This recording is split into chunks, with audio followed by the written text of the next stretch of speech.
Tips para makatipid sa gas. Ano yung totoo at ano yung hindi. This is Boss Oil Mike para sa isa na namang Boss Oil Tips.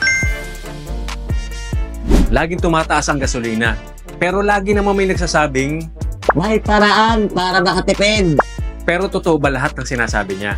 Ngayong araw, Boss Oil tayo sa usapang makatipid sa gas, totoo ba o hindi? Ilagay sa neutral, downhill, para makatipid.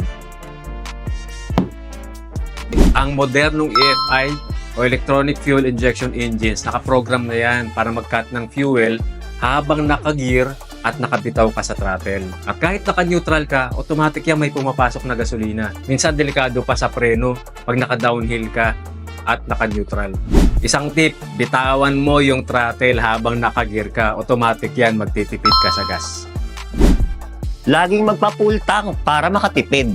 Kasi magana makina pag hindi madalas magpagas. Yung full tank nakaka-reduce talaga ng fuel evaporation. Pero sobrang bigat naman ng sasakyan mo, mapamotor man yan o kotse.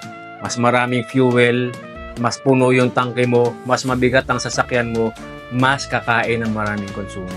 Hindi ka rin nakatipid. Mag-refuel ka pag nasa 1/4 na yung tangke mo. Sakto lang, hindi mauubusan at syempre hindi rin sobra.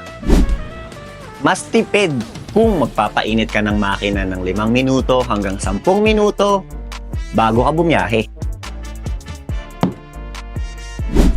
Yung mga modern engines, fuel efficient na yan within the first 30 seconds hanggang 1 minute. Yung matagal na idling, walang silbi yan. Sayang lang yung gas. 1 minute is enough, then just go easy on the throttle for the first few kilometers. Pag gusto mong makatipid sa gas at kotse gamit mo, hinaan mo aircon mo, mas makakatipid ka dun. Ang compressor ng aircon o AC sa kotse, dalawa lang yan. Switch on and switch off. Walang in between. So kahit anong setting mo sa aircon mo, in between on and off, pareho lang ng konsumo yan. Pag naka-on, mababa man yan o mas mataas, pareho lang ng konsumo. Ang tip natin, kung below 60 ang takbo mo, magbukas ka na lang ng bintana, fresh air pa. Pero pag mabilis na sa 60 kilometers ang takbo mo, mag-aircon ka na. Pag bukas yung bintana mo, may drag na yun, mas maraming konsumo. Mas malinis, mas matipid, mas malakas. Kung yan yung gusto mo, premium fuels tayo.